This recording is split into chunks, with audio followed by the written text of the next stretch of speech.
다양성 속에서 이루시는 하나됨이라는 제목으로 오늘 말씀을 같이 나누기를 원합니다. 우리는 앞에 6절까지 4장 1절에서 6절까지 말씀에서 성령께서 하나되게 하신 것을 힘써 지키라 하신 말씀을 들었죠. 삼위일체 하나님이 우리에게 같은 믿음을 주셨고 같은 세례를 통해서 자녀가 되게 하셨으니 삼위일체 하나님이 하나인 것처럼 우리도 각각 다른 환경에서 자랐고 인종이나 연령 다 다르지만은 그러나 삼일체 하나님이 하나가 된 것처럼 우리도 교회로 부름을 받았을 때 하나 되도록 힘을 써야 한다 하는 말씀을 들었습니다. 그런데 오늘 이제 이어지는 7절에 와서 성령이 하나 되게 하신 것을 힘써 지키라 그러면서 우리 각 지체들에게 각각 다른 선물을 주셨다라고 말합니다. 여기 7절에 우리 한글 성경에 나와 있지 않지만은 원문에는 영어에 but 그러나라는 뜻의 헬라 접속사 대가 들어 있습니다. 이 성령의 하나 되신 것을 힘써 지키라. 그러나 하나님께서는 교회 지체들에게 각기 다른 선물을 주셨다. 이렇게 말씀하고 있는 것입니다. 그러니까 교회의 하나됨을 지키라. 이 하나됨이라는 것은 획일적인 하나됨을 말하는 것이 아니고 각각 다른 선물, 다른 은사를 가진 이 다양한 성도들이 함께 어우러지는 연합의 하나됨입니다. 이걸 강조하고 있습니다.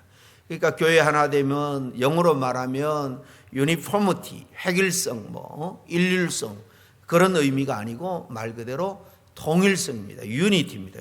다양한 것들이 함께 어우러지는 연합 하나됨. 사도 바울은 이 본문에서부터 우리가 하나 되는 그 연합에서 교회의 다양성으로 이제 시선을 돌리게 하고 있는 것을 봅니다. 그래서 7절에 바로 나오는 단어가 우리 각 사람입니다. 우리 각 사람. 하나 되라. 앞에서 그렇게 강조하고 연합에 대해서 강조하다가 이제는 우리 각 사람이라는 또 완전히 다른 표현을 등장시킵니다. 우리 교회는 하나면서 또 각 사람이라는 거예요. 한 사람 한 사람이 모두 완전한 독립체이면서 그 전체가 또 연합해서 하나를 이루어 가고 있는 것. 이게 바로 교회라는 것입니다. 그러므로 그 의미는 이런 겁니다. 우리는 모두 그리스도 안에서 하나가 되었다는 거죠. 구원의 문제도 사실 우리가 똑같은 믿음으로 구원을 얻게 되었습니다. 똑같이 하나님의 자녀가 되었기 때문에 우리는 하나가 되었다는 겁니다. 바울이 받은 구원, 우리가 받은 구원 다 똑같은 구원입니다. 그리고 다 같은 하나님의 자녀가 되었다는 의미입니다. 그러나 형제가 많은 어떤 가정을 우리가 생각을 해보면 그 형제들은 한 부모 밑에서 난 자식이기 때문에 그런 면에서 하나다라고 말할 수 있는지 모르겠지만은 형제들도 다 키가 다르고 성격이 다르고 심지어는 쌍둥이도 다 같은 것 같지만은 자세히 보면 다른 면이 많이 있습니다. 같은 배에서 태어났지만은 그 형제들조차도 이렇게 여러 가지 면에서 신체나 성격 면에서 다양합니다. 분명한 차이가 존재를 합니다.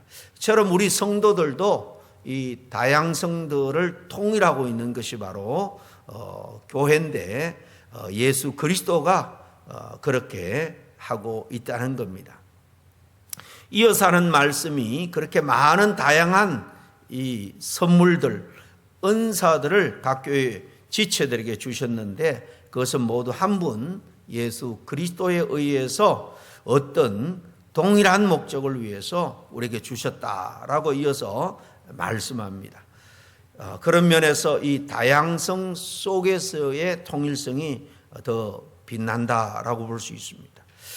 7절에서 10절 말씀을 좀 자세히 보면 이 말씀은 그리스도께서 각 성도들에게 은혜를 주신 방식, 그 목적을 설명하면서 그리스도의 예수님의 그 성천과 그에 따른 이 은혜, 은사의 분배를 이야기합니다.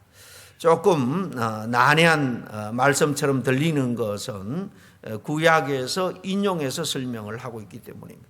먼저 7절을 보겠습니다. 우리 각 사람에게 그리스도의 선물의 분량대로 은혜를 주셨나니, 은혜도 주셨고 여기서는 바로 카리스, 은사입니다. 은사. 우리 각 사람에게 따라 하나님께서 합당한 은사를 주셨다. 이 은혜, 은사는 같은 모양으로 주신 것이 아니라 각 사람의 역할, 필요에 따라 다르게 주셨다는 것입니다. 이 말씀은 교회가 한 몸으로서 다양한 기능, 역할을 할 수 있도록 하기 위함이라는 거죠. 고린도전서 12장 4절 이하에 보면 더 분명하게 말합니다. 은사는 여러 가지나 성령은 같고 직임은 여러 가지나 주는 같으며, 여러 가지 은사, 여러 가지 직임, 직분 모두 한 주, 한 성령으로부터 같은 목적을 위해서 주어져 있다는 것입니다. 8절이 그 다음에 보니까 그러므로 이러기를 그가 위로 올라가실 때에 사로잡힌 자를 잡으시고 사람들에게 선물을 주셨다 하였도다 그랬죠. 그러므로 이러기를 어디서 일러주신 말씀이라는 겁니까? 그가 위로 올라가실 때에 사로잡힌 자를 사로잡으시고 사람에게 이 선물을 주셨다라는 말은 시편 68편 18절 말씀입니다. 이것을 바울이 이렇게 인용해서 이것은 바로 주님의 성천을 설명하고 있는 말이죠. 이 사로잡힌 자를 사로잡았다. 이게 좀 우리 번역이 좀 그렇긴 한데요. 마귀에게 사로잡힌 자, 그를 주님이 다시 사로잡았다. 구원해냈다, 건져냈다 그 말입니다. 즉 주님께서 부활 성천하심으로 죄와 사망의 권세에 잡힌 우리 성도들을 그 권세를 이기고 구해냈다, 그런 의미입니다. 그러므로 승리하신 우리 주님은 하늘로 이제 올라가신 다음에 우리에게 약속하신 성령을 선물로 주셨다라는 거죠.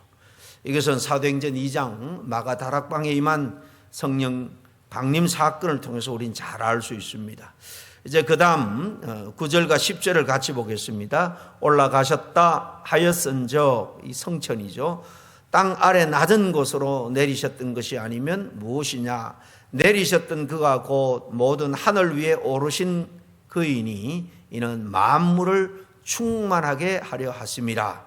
이 땅 아래 낮은 곳으로 내렸다. 당연히 주님의 인카네이션, 성육신을 말하고 더 낮아지신 주님의 죽으심, 무덤에 들어간 이런 모든 모습들을 이렇게 땅 아래 낮은 곳으로 하나님이 내리셨다라고 말씀하고 있는 겁니다. 주님께서 인간의 죄를 짊어지기 위해서 이 땅에 오셔서 죽으심으로 낮아지신 것. 이거는 빌립보서 2장 6절 이하에 하나님과 동등된 분이지만은 그렇게 동등함을 취하지 않고 죄인의 몸을 입고 이 땅에 오셨다, 낮아지셨다라는 거죠. 거기서도 구체적으로 잘 설명해 주고 있습니다. 그런데 성천함으로 사망 권세를 이기고 부활하여서 성천함으로 다시 높임을 받은 거죠. 그리고 마지막에 이는 만물을 충만하게 하려 하심이라. 이게 바로 주님이 이렇게 한 목적입니다. 만물을 충만하게 하기 위한 것. 주님께서 온 세상을 다스리고 그의 교회를 통해서 이 만물을 통치하시고 또 이 만물을 새롭게 하는 그 은혜가 충만하게 나타나도록 하신다라는 의미입니다. 그러니까 결론적으로 7절부터 10절까지 말씀을 정리를 해보면 우리 주님께서 성천하시면서 성령을 통해서 이 교회에 은사를 주셨는데 이 은사는 각 사람에게 다양한 방식으로 주셨다는 거예요. 그 다양한 그 은사들을 통해서 하나님은 또 교회가 연합하고 하나가 되어서 서로 돕고 성장함으로 해서 하나님의 나라를 확장시키기 위하라는 겁니다. 이게 주님께서 이 땅에 낮아져서 십자가를 지신 목적이죠. 그리고 또 부활 성천하셔서 교회를 세우시고 각 지체를 부르시고 각 지체에게 합당한 은혜와 은사를 주신 목적입니다. 예수님의 낮아심과 높으심, 그분의 사역의 핵심이죠. 중심입니다. 이를 통해서 우리 성도들은 하나님의 계획 안에서 특별한 이 연합, 하나됨을 이루고 그리고 다양성 속에서 주신 그 은사를 통해서 특별한 역할, 사명을 우리가 부여받았다는 것입니다. 은사는 다르지만은 바로 그 사명은 결국 같은 것입니다. 이 말씀은 성도가 받은 은사를 어떻게 사용을 해야 되는지 그에 대해서 잘 우리에게 설명을 해주고 또 다시 한번 성찰하게 합니다. 그리고 교회의 사명에 대해서도 좀 더 깊이 생각하게 하는 말씀입니다. 그 다음부터 11절부터 쭉 이제 마지막 16절까지는 우리들에게 은사를 따라서 직분을 주셨는데 그 직분을 주신 목적이 무엇인지를 설명을 합니다. 오늘은 이 12절 앞부분만 좀 깊이 생각을 하고 그 뒷말씀은 다음 시간에 한 번 더 보겠습니다. 은사에 대해서는 로마서 12장, 고린도전서 12장에 여러 가지를 잘 설명해 줍니다. 그리고 오늘 이 본문에도 이 은사에 대해서 나옵니다. 오늘 본문에 나오는 은사는 이 직분과 관계가 되는 은사입니다. 그러니까 사도로 세우시고 선지자, 오늘 보니까 11절에 복음 전하는 자, 목사와 교사, 이것도 하나님이 주신 은사적인 직분입니다. 우리가 뭐 잘 준비가 되어 있기 때문에 우리 스스로 이 자리에 올라간 게 아니에요. 세상의 어떤 자리처럼 은사로 선물로 우리에게 주신 것이다라는 것입니다. 여기 나오는 것 외에도 우리가 교회라는 몸 안에서 맡고 있는 여러 직분들이 다양하게 있습니다. 여기 5가지가 나오는데요. 크게 나누면 한 4가지로 그렇게 정리를 할 수가 있습니다. 마지막에 혹은 목사와 교사로 주셨다. 이 목사와 교사를 구분하지 않고 연결해서 언급하고 있는 것은 목사가 교사 특별히 역할을, 가르치는 역할을 감당한다는 겁니다. 물론 뭐 교회학교 교사나 또 구역장들도 말씀을 인도하니까 교회 안에서 말씀을 잘 가르치는 교사의 은사를 받은 분들도 많이 있습니다. 그러나 특별히 오늘 이 스테드만이라는 신학자가 이것을 4가지로 이렇게 분류를 해서 설명을 하는데요. 인체 비유해서 물론 주님께서 맡겨주신 이 4가지가 뭐 전체 직분을 대표하는 것은 아닙니다. 그 외에도 말씀드린 것이 여러 가지가 있는데 이 중요한 이 4가지 스테드만 신학자는 사람의 육체의 비유에서 이렇게 설명을 합니다. 첫째, 이 사도가 나오는데요. 이 직분으로 주신 은사, 사도는 우리 몸에서 골격을 형성하는 부분과 같다 그랬습니다. 몸이 되려면은 중요한 게 이 골격이 제대로 서 있어야 되죠. 그런 것처럼 교회가 되기 위해서는 교회에 골격을 이루는 사람이 있어야 되는데 그 골격이 사도라는 것입니다. 초대교회에서 사도가 교회 기초를 놓고 교회에 골격을 만들었죠. 오늘날에 엄밀히 말해서 초대교회에서 이 사도는 사실 끝났을지 모르지만 넓은 의미에서 본다면 오늘날에도 교회를 세우는 일에 탁월한 은사가 있는 사람을 봅니다. 교회를 개척한 목사, 이 장로님 중에서 은사가 있어서 한두 개도 아니고 아주 여러 개를 개척한 그런 분들을 여러분 들어봤을 것입니다. 이런 분들에게는 바로 사도적인 은사가 있다라고 할 수 있습니다. 새로운 교회를 세우고 그 다음에 또 다른 데로 가서 교회를 세우는 것, 하나님께서 그런 은사를 주셔서 가능한 것입니다. 오늘날 요즘 신사도 운동이다 그런 말을 들어봤을 것입니다. 새로운 사도 이 직분을 회복하자. 물론 우리 성도들은 목사뿐만 아니라 사도성을 가지고 있습니다. 교회를 개척하고 해야 될 것은 교회 지체에 되는 모든 구원받은 성도들은 사실 누구나가 함께 힘을 모아서 해야 될 일이죠. 그런 의미에서 사도적인 어떤 성격은 우리가 가지고 있지만은 요즘 일어나는 이 신사도 운동은 굉장히 좀 이단적인 그런 요소가 많고, 이 중에 또 교회 무리를 일으키는 사람들이 최근에 많이 일어나고 있기 때문에 우리가 주의해야 됩니다. 왜냐하면 자기들끼리 모여서 훈련받고 이러면서 우리는 이 목사들 중에서도 사도다 그렇게 말하고, 이 사도가 이 주님과 함께 한 것처럼 오늘도 자기들만 특별히 주님의 직통 계시를 받을 수 있는 유일한 사람처럼 그렇게 강조를 하고 다른 사람들을 자기 밑으로 그렇게 종속시키는, 이건 다 이단적인 모습이죠. 우리가 주의를 해야 됩니다. 그리고 이제 두 번째, 선지자죠. 선지자는 예언자인데 이것은 우리 몸에서 신경계통과 같다라고 이 스테드만 신학자는 비유했습니다. 선지자는 하나님으로부터 메시지를 받아서 하나님의 백성들에게 전달하는 사람이죠. 그래서 신경계통과 비슷하다라는 겁니다. 신경은 머리로부터 명령을 받아서 온 몸 각 사지 백체에 전달하죠. 처럼 하나님께 받은 메시지를 사람들에게 전달하는 책임을 가진 사람이 예언자다라는 것입니다. 선지자인데요. 하나님께서 그 백성의 원하는 바를 알고 계속해서 하나님의 뜻을 전하는, 말씀을 전하는 은사입니다. 신약 시대에서는 주로 목사가 이런 사역을 겸하지만은 특별히 어떤 사람에게 이런 은사를 주셔서 하나님의 말씀을 대변하게 하는 직분을 맡기는 경우도 있습니다.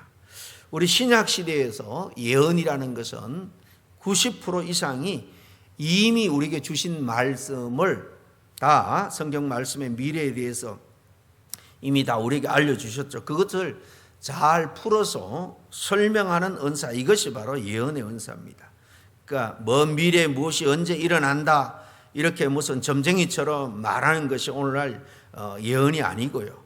가끔 특별하게 이멀전시 상황에 주님이 그렇게 역사할 수도 있습니다. 그러나 정상적으로 대부분은 기록된 예언의 말씀을 다시 오늘 우리 시대에 풀어서 잘 설명해 주는 것, 깨닫게 해주는 이 은사가 바로 이 선지자의 은사, 예언의 은사입니다. 그럼 복음 전하는 자는 뭐냐? 이 우리 몸에서 영양을 섭취하는 기관과 같다, 그렇게 설명을 했습니다. 몸은 어떻게 영양을 섭취합니까? 몸 밖에 있는 우리 몸과는 상관이 없는 그런 음식물들을 우리가 섭취하죠. 그러면 내 몸의 일부가 되는 것입니다. 이게 바로 복음 전하는 자의 은사다. 그는 그렇게 설명하는데, 복음을 전한다는 것, 교회와 예수와 상관없이 사람들에게 복음을 전해서 그들을 하나님의 몸의 지체가 되게 하는 일입니다. 선교사들이 오늘날 열심히 가서 타민족의 복음을 전하죠. 그렇지만 우리 교우들 중에서도 열심으로 이 전도할 사람을 찾고 마음을 다해서 전도에 힘쓰는 이 복음 전하는 은사를 특별히 받은 분도 있습니다. 목사와 교사는 몸의 순환기관과 같다 그랬습니다. 영양을 골고루 지체에 공급하는 일이 순환기관이 하죠. 몸이 살아 활력 있게 하기 위해서는 이렇게 이 모든 영적 양식을 성도들에게 공급하는 것, 계속해서 양육을 통해서 공급하는 것 굉장히 중요합니다. 살아있게 하고 활력 있게 또 교회가 교회되게 거룩함을 유지하도록 하는 겁니다. 이 네 가지가 우리 몸의 정기관은 아니고 가장 크게 구분지어서 이야기한 것입니다. 그래도 말씀드린 것처럼 보이지 않는 많은 그런 부분들이 교회에 있습니다. 중요한 것은 우리 중에 한 사람 한 사람이 교회 안에 들어올 때 그 중에 어떤 한 부분을 맡도록 하나님께서 다 예외 없이 맡겨준다는 겁니다. 그 은사든 무슨 직분, 직임이든 간에 하나님은 우리에게 가장 적합한 것을 맡겨주십니다. 그리고 또 때가 되면 또 더 무거운 중직, 큰 은사를 맡겨주는 것입니다. 성경의 말씀대로 작은 일에 충성하면 주님께서 큰 일을 맡겨주는 겁니다. 큰 은사를 주는 거예요. 우리가 맡은 대로 자신의 자리에서 성실하게 책임을 다할 때 그 교회는 아름답게 잘 성장할 수 있습니다. 이 믿는 사람들은 이 교회를 볼 때 교회 대표는 목사라고 그렇게 보는 경우가 많습니다. 목사 일이 중요합니다. 목사가 교회를 그렇다고 해서 다 하는 것은 아닙니다. 그렇게 해서도 안 되고요. 온몸의 지체들이 함께 맡겨진 책임을 다할 때에 교회는 건강하게 성장하고 주님이 기뻐하는 교회가 될 수 있는 겁니다. 교인들이 한 사람 한 사람이 자기 역할, 자기 책임을 다하지 못할 때에 목사가 혼자 아무리 열심으로 이리 뛰고 저리 뛴다고 해도 교회의 역할이 다 되어지는 것은 아닙니다. 교회는 아름다운 동력에 의해서 함께 협력하고 서로 돕고 그렇게 일을 나누어 섬김으로 인해서 건강하게 성장할 수가 있는 겁니다. 여러분이 같은 비전을 품고 늘 같은 생각, 같은 말, 같은 행동을 통해서 주님이 원하는 그런 교회를 같이 세워나갈 수 있기를 간절히 소원합니다. 하나님이 이렇게 다양성 속에서 서로 하나 되어서 교회를 세워나가는 거예요. 이것이 바로 동력의 원리입니다. 함께 기도하겠습니다. 하나님 아버지, 저희들을 죽을 수밖에 없는 죄로부터 주님이 낮아지시고 죽어 정말 장사 지낸 바 되었다가 부활하심으로 말미암아 또 성천하심으로 말미암아 사망 권세를 깨뜨려 우리를 새 생명 얻게 하시고 또 우리에게 이 땅에서 또 여러 가지 선물인 은사와 직분을 주셔서 주님의 몸된 교회를 세워나갈 수 있도록 인도해 주시니 감사를 드립니다. 한 사람 한 사람이 다양하지만은 같은 은사, 같은 비전을 우리가 받아 싸우니 같은 생각, 또 같은 말, 같은 행동을 통해서 함께 협력하여 주님이 기뻐하는 교회를 세워나갈 수 있도록 인도하여 주시옵소서. 예수님 이름으로 기도하옵나이다. 아멘.